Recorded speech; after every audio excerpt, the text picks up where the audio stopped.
Hello, everyone, and welcome to United Way. Live United. I'm Terry Westerfield. And joining me today, I have friends in from the Second Harvest Food Bank of Greater New Orleans and Acadiana. I want to welcome to the program Natalie Jairo, who is the president and CEO. How you doing, Natalie? Great to be here, Terry. Oh, I'm glad. It's always so good when you come. And you've brought along Paige Vance. How are you? I'm doing great today. How are you? I'm doing well, and I tell you what, we'd all do better if there were more folks who could help Second Harvest, because we know that hunger is not just something that's upon us during this season of giving, but it's something that is needed year-round. Food is always there. Second Harvest Food Bank of Greater New Orleans, Acadiana is a community impact partner of United Way of Southeast Louisiana, or partner agency, we like to say. And Second Harvest Food Bank is leading the fight against hunger in South Louisiana through food distribution, education, advocacy, and disaster response. And for nearly 29 years, wow. Actually, we're up to 31 We're up to now, 31. Second Harvest Food Bank has been feeding people and hope in South Louisiana. 31 years? 31 years. Wow, Natalie. And the need has just increased all that time. Yes, unfortunately, 1 out of 6 people here in the state of Louisiana are at risk for hunger, not just at Thanksgiving and over the holidays, but every single day of the year. And we have been through a series of things here in our community in South Louisiana, which really has exacerbated the hunger problem over the last few years. And I think about, well, the hurricanes, as you mentioned, and some of the others, the oil spill. Sure. I mean, I can remember, certainly Hurricanes Katrina and Rita started, followed by Gustav and Ike, followed by Isaac. In between we have the oil spill and then the recession. So I remember when national media would call me and ask me how the recession was affecting hunger, and I would say, well, really our recession started in 2005, and we've seen a lot of extreme need, because for us hunger is an emergency every day. It's always a disaster. So whether it's a single child that is going to school hungry, or a senior citizen choosing between food and medicine, or a working family that just can't make ends meet, or it's an entire community affected by a natural or man-made disaster, hunger is here, we're here to do something about. I was going to say, it's a basic need, and yet so many people, and you even talk about it in the information that you put out to the community, that when people are in desperate financial straits and they have bills and other things going on, grocery lists are often cut first, meals are skipped, parents may go hungry to make sure their children are fed. Right. That's horrible. If you think about it, we all know it's getting harder and harder to make ends meet. If you're a family and someone in the family has lost a job, you don't get a choice about your mortgage or your car payment. You have to put gas in your car. So what's discretionary that's left for you to cut? Well, if you get cheaper food, which is less nutritious or less of it, or you decide to feed your children and not eat yourselves to make ends meet. And 30% of the people Second Harvest are serving now, and we serve 263,000 people a year, 30% of them are above 185% of poverty. That means they're receiving no government benefits whatsoever. But because the economy is the way it is, and it's so hard for working families to make ends meet, they need help. And that's what we're calling the working poor. Exactly. Sometimes it can be multiple jobs, but still not enough to make ends meet. And you can see, you just have to look at the poverty numbers, and we all know that working wages are not keeping up. They're decades behind, where they should be. And that's really the phenomena that food banks are seeing increasingly. At one time, we were an emergency food responder. More and more, we find ourselves a way that people are making their monthly grocery bills work. It's to come to you. Mm-hmm. I also think about the city in terms of our regrowth, our renaissance, they're saying, but there are still many pockets, and have been, neighborhoods where there are food deserts. There have not been grocery stores that have been rebuilt, or some that have been were more along the lines of kind of fast food items. We're seeing that change a bit. Yes. but it's still there's a lot that needs to be done. And Second Harvest, we've really thought about, in the clarifying lens of the disasters we faced, we've really thought about how do we impact hunger. I mean, there's nothing like extreme need to make you really think about what's important. And so we've gotten more involved with efforts, for instance, to make sure there are grocery stores selling fresh fruits and vegetables in underserved neighborhoods and in food deserts, as you mentioned. So, yeah, it's important that we're part of a healthy, thriving community, that's how we're perceived, and that we're helping people help themselves. We're giving people a hand up. One thing that's of big concern to us is when we heard that the poverty level in the greater New Orleans area is back at what it was pre-Katrina. And so we have this economic boom and so many people are doing well.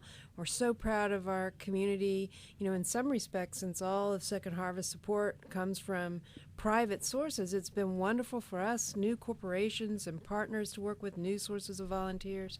And yet we're leaving a whole segment of our community behind.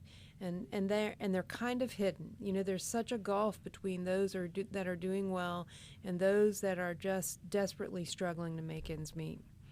How can we help? How can we get people to understand that food is a necessity, that this has to be something that has to be provided daily, that children learn when they have a full tummy and their brain is functioning better? So at Second Harvest, we've started some programs just for children. We have the backpack program, and we're serving about 1,718 kids all throughout southern Louisiana, in probably about 20 schools or so. And they get, when they go home for the weekend, they get 2 days worth of food that they can take. It's nutrition. It's easy for them to open, pop top, that kind of thing. And it's food they like. It's applesauce and like SpaghettiOs and meals that they will eat and that they'll get some nutritional value out of. We've also Let me interrupt you for just a moment. Sure. Because people who are listening have to understand this is because these children may not eat otherwise. Sure. And sometimes they go home and they're sharing with their siblings, maybe even their parents or their guardian. Yeah, and the children are actually chosen by the schools. We tell them we have enough slots that we can help you with so many students. And the teachers observe the children for about a week at the beginning of school, and then they start making their recommendations. And some of the things they look for are children who get off the bus and run in to get food because they haven't eaten the night before, the weekend before, children who are rummaging through the trash cans in the cafeteria looking for food, children who bully other children for food. Children who try to put food in their pocket to take home to their parents, who may not have eaten in order that they could eat. If you asked the question, how do we get people to understand? So we used to do an exercise where, if 6 people were standing in line and you got one person to remain standing while 5 sat down, and you looked around and realized 1 out of every 6 people risks hunger in this state. I think there's such a divide now, and if you talk to Americans individually, at least the folks that we talk to in our community who are incredibly generous. I mean, Second Harvest would not be here except for the generosity of all these people, and they understand it. I mean, most people don't want anyone to go hungry, want to do what they can to help, but then we get into another kind of conversation where we're busy saying, well, it must be someone's fault, or there's a way for us not to see the suffering of another person, maybe because we're all struggling. So maybe one way to look at this is, we all know what the pain of the gas pump feels like. We all know what happens when food prices go up. I think any working family here is working harder than they ever have before to make ends meet. So if you just think about a family that's working for lower wages and what it must feel like for them, Americans to me are empathetic. We see the best side of people every single day. We also see a lot of suffering, but we have 60,000 volunteer hours a year. That's people coming in, devoting so much time to us to help us with their mission and to help ensure that people don't go hungry. So we know that exists. Tell us about these volunteers and what they do for Second Harvest. So we have volunteers that work on different levels. Some of them come out and work directly for our mobile pantries. We have those who come with schools, with just individuals come in, companies that want to come in on a team building day, and they help us pack boxes of food. They help us sort through donations of food so that we have like food with like food. When we send them to the pantries, they can stock their shelves more easily than if we send them a random box of food. This weekend, we're going to be gleaning down in Bellchase. We're going to be gleaning satsumas. This is one of my favorite volunteer activities, and you can still see it, I think, on the website. There may be a few slots open still at no-hunger.org, but whole families come, and we pick satsumas out of the tree. The owners of the land actually donate all that produce to us, and a couple years ago when I did it on Martin Luther King Day, we actually filled a tractor-trailer load. Wow. Weather's going to be beautiful this weekend in the 70s. It's one of my favorite things to do. It's a good workout. You're pulling fruit from the trees and loading up your bags that you've got slung across your shoulder and then putting things in boxes and putting on the trucks. We have an 8,500 square foot community kitchen that's doing almost 500,000 meals a year for children and seniors. And we have dedicated volunteers who come several times a week, every single week. It's so extraordinary. People who have retired after a lifetime working very hard at careers, and now they're devoting a couple days a week to helping us. We have 4 people that actually work in our kitchen, and the rest of the work to produce those 500,000 meals is done by volunteers. That's truly amazing.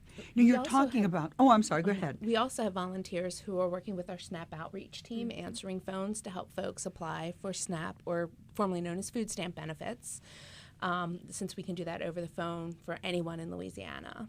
You brought up something just a few moments ago, Natalie, and we were talking about the satsumas, and that is it's such a wonderful experience. Brings back the thought about when you have perishable items like that, fresh fruit or vegetables that come. I know there's always such a great demand. Does it often come in bulk like that? You'll have to go and get it, and then it will be taken to specific kitchens or pantries? Here's a 2-part answer, and I'm going to let Paige do the second part, because she's the lady that makes sure that all that fresh food gets into the hands of people who need it as soon as possible. So the good news about all of this fresh food is that Second Harvest is more and more focused on nutrition. We realize hunger in this country is about quality, not quantity. We do a lot of classes to teach people how to stretch their food dollar and cook more nutritiously. And now most of the food that we're getting is this perishable, wonderful fresh fruits and vegetables, or the product from the grocery stores that may be meat or dairy or cheeses. So the good news is we have this wonderful fresh food available. It's highly nutritious. The tougher part is, as you mentioned, how do you get it to people while it's still good? And Paige? We have a mobile pantry program, and this program, we have about 30 of them that run a month right now. We're building it more and more out further west. We have a very strong program here in the east. And this will take the food in refrigerated trucks. We set it up at a location with a partner agency. Their volunteers show up. We unload the truck, and within 2 hours, we've distributed food to about 200 families. And it averages between 6,000 and 11,000 pounds per truck. So, and most of it is fresh fruit. We do get some meat, we do get some cheeses and some dairy, some yogurt, and sometimes we'll throw a little canned goods or something on there to round it out somewhat. But it's mostly fresh product, and it gets right to the people before it has a chance to go bad. That's a lovely program. It's wonderful. But I'm thinking back. Again, when we're talking about cost, everything coming up, that costs you more now because you have to have those trucks and the gasoline and getting them out there. So here you are doing such a good deed, but it's costing you more and more to deliver that food. It's definitely more expensive to do what we do than it ever has been, and we pride ourselves on our efficiency. We make a $10 donation distribute 28, the equivalent of 28 meals. So we're watching that every minute. But you're exactly right. And if you think about how Second Harvest works, we work through partner agencies. We have 300 of them across 23 parishes of South Louisiana.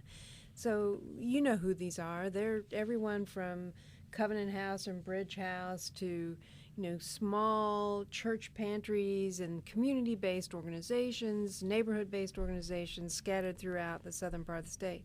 And they're often run by volunteers. And they have limited refrigeration capacity. So imagine what this fresh food does for them. And the program that Paige described is our ability to work with our partner agencies. And instead of the once upon a time, once a month distribution of a box of non-perishable canned goods that they could give to each family, now we bring our own truck out, on a more frequent basis and actually distribute this fresh food. But your point is right. I mean, we have 23 refrigerated vehicles at Second Harvest. They are on the road constantly from 7 o'clock in the morning till 2:30 and 3 o'clock in the afternoon. And when they get back, they need that time to unload what they've picked up from the Walmarts and the Rouses and the Winn-Dixies and reload. So in the morning, they'll be ready to go back out to member agencies or to do these mobile pantries that Paige is talking about. And just to tag on to that, it's not just during work days and work hours because, as Natalie indicated earlier, we're seeing a lot more working poor. So we're trying to do evening hour distributions as well as when Saturdays. they're available. Correct, because if they're working, they can't, most of them are in a job where they don't have leave that they can just leave. So we want to be available when they are available. At the school pantry we have out in Opelousas, as a matter of fact, we distribute from 4 to 6 as the parents are picking the children up on their way home from work so that the parents can pick up the food from our mobile pantry and take it. And being creative like that is what it's all about. And you're doing everything you can. Well, and people ask us, how are we doing more with less, especially with things like the SNAP cuts that just came into effect as a result of the stimulus dollars going away. And the mobile pantries, the SNAP outreach that Paige mentioned is a good example of that. If we can make sure people are actually taking advantage of the federal benefits they're eligible for. So more and more often we try to take a holistic approach. The mobile pantry will go out and one of our SNAP outreach workers will go out with it and make sure that these folks who we may be seeing once or twice a month are able to eat the rest of the time a month. And if you think about it, good health is about consistent good nutrition. So we really need to make sure that people are tied to good nutrition every day of the month, not just on the couple of days that we're able to distribute the fresh produce. And good food is preventative medicine. Yes. It is. I mean, there are billions and billions of dollars that we spend in this country on lost productivity, what happens to a child if they go to school unready to learn. Those effects follow them their entire life. Increasingly, Second Harvest sees itself as being in the healthcare arena and the preventative health arena. That's what we want to do, and we're really looking at analyzing the impact of what we do to make sure that we're improving health outcomes for the people that we serve, that we can help to lessen the rate of diabetes and hypertension and those kind of nutrition-based illnesses that affect so many of the people that we serve. But cheap food is often the least nutritious, most calorie-dense food, and they're the ones that help to create these health problems. I'm just saying, sometimes you've seen people who may be considered quite overweight, and yet Yes. they say they're hungry. So how can that be? Because of the food they are able to Absolutely. If you think about it, you take $5 to McDonald's and you can get a whole meal, but if you take $5 to Winn-Dixie or Rouse's, you might walk out with a couple of oranges and a head of lettuce. I mean, you're not going to get a full meal on $5. Mm-hmm. So the SNAP cuts that just went into effect actually lowered the average benefit per meal from $1.50 to $1.40 a meal. Mm-hmm. So think about what we spend $1.40 on. If we buy a cup of coffee somewhere, we pay more than that. It's not that you can't get nutritious food for $1.40 per meal. It's just really hard to do it, and that's why difficult. we're so focused on educating people to stretch their food dollar and cook more nutritiously and try to make what they've got, Go provide further. more healthy benefits for themselves. Well, I think we've all probably been there at one time or another in our lives, whether it's when we were growing up, maybe in college, and College. you're trying to pay tuition and work two jobs to pay it, and the next thing you know, you've got soup, and it's kind of like the Ramen old ketchup noodles. packets and the ramen noodles and the Ah, hot yeah, water. yeah. We've all been there, I Remember think, at living some on time, and you do it. Sacks of potatoes Sure, that people that's- gave me Oh, I mean, all these things. Absolutely. in college. So I think it's something we can understand and we know that has got to be improved upon. And I think the question people always seem to want to know too is, as our poverty unfortunately has risen again in the state of Louisiana, do we see it more in the urban areas or the rural, or is it a mix? Because you're talking about Opelousas, that's a rural out in St. Landry Parish. So it's very, very mixed. You know, we talk about the resurgence of poverty in New Orleans, but what we're not seeing, because that's here, is the poverty that we face in the rural community. We have two warehouses. We have one out in Harahan that services the east side of our territory. We have one in Lafayette. And so you would think, because New Orleans is here, that majority of the people in poverty would be here. And a majority is, but it's only 60%, and 40 is out there. And that's a lot more than you would expect on those parishes. Well, and there are a couple things I'd like to add to what Paige said. Increasingly now, what we're seeing is also the suburbanization of poverty. So not only in the inner cities and in the rural areas, but now, you know, Jefferson Parish has more children on free and reduced breakfast and lunch than Orleans does now. You know, so the areas surrounding the city have their own issues, and the challenge for us is that each kind of hunger needs different solutions. So mobile pantries may be what we have to do in rural areas, or SNAP outreach where people are not signing up for the programs that they're eligible for. You know, here in the city itself, we've got more member agencies that are our partners that can help us get the food distributed. Suburban poverty in Jefferson Parish, we're focused a lot on expanding our after-school supper program for children, you know, so that we can reach more and more children. And we know, because that's a federally funded program, that's a program that we can continue to expand as there is need. You know, that's one of the challenges we have, of course, is that as government cuts back and as people are affected by the recession, people are incredibly generous, but their means are stretched too. Companies are having harder and harder times deciding who they're going to support. Foundations are spreading their money more thinly. We all know what this environment is like. So, as part of our discussion, well, what can we do to meet this greater need? That's we have to take that into account with programming too. Natalie, I know I've asked you this question before, but given how the economy and the flux we've been in, is it sometimes better to receive a truckload of food or money so that a purchase can be made of specific types of food that you need? So it's always most cost effective for us to receive funds because the vast majority of the food we get, we don't buy. So the cost to run Second Harvest, or the cost of keeping our freezers and coolers going, of keeping our drivers on the road and putting gas in the trucks and insuring the trucks, you know, so a load of food is wonderful. Buying a load of food is wonderful, and we'll take it any way we can get it. So I am not, you know, we're grateful for all the donations, and we make it all work. But we really can stretch funds further, because what we do is use that to look around the country, see where there may be salmon from the Northwest that is in great supply that we can bring down here, or produce from Florida or Texas or California, wherever there's this tremendous amount of food that's going into landfills, basically going to waste. Wow. It's just not being used to feed people. You know, a lot of our job is figuring out where those resources are and getting it to people who need it, and the costs, our costs, are the costs for making that happen. Wow. Well, here we are in the holiday season as we started off the program, and even looking a bit towards the new year. What are some of the things that you hope that people who are listening today can do? Is it write that check for donation? Is it start a food drive in their church or their Girl Scout troop? Or what are some things people can do? Because they all want to do something now. But again, we have to reiterate, hunger is year-round. So, one of the things that I'm so grateful for is that this is the time of year when people are celebrating their blessings and they think about other people who don't have enough.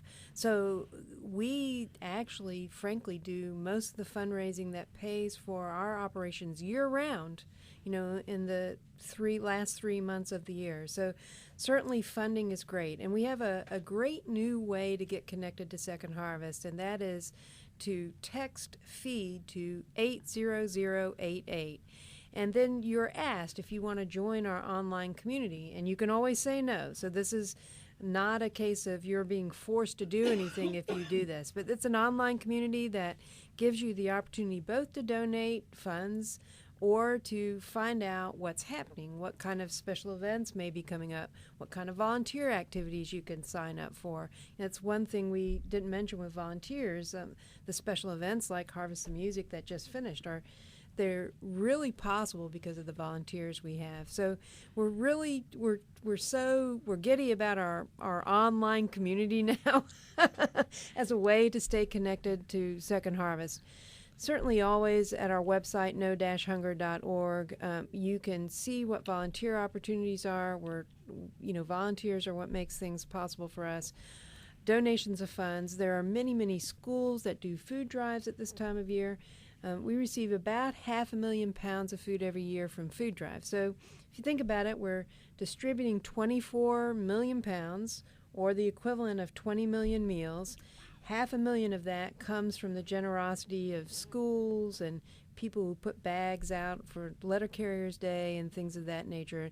And we're really grateful for that, because when you do a food drive, not only is the food wonderful, and we get that non-perishable food that's so easy to put in a box and lasts on our warehouse shelves forever, but I firmly believe that the reason Second Harvest is known in the community is because every school child either comes to volunteer in our repack room or does a food drive for us at some point, so they're exposed to the issue and challenge of hunger.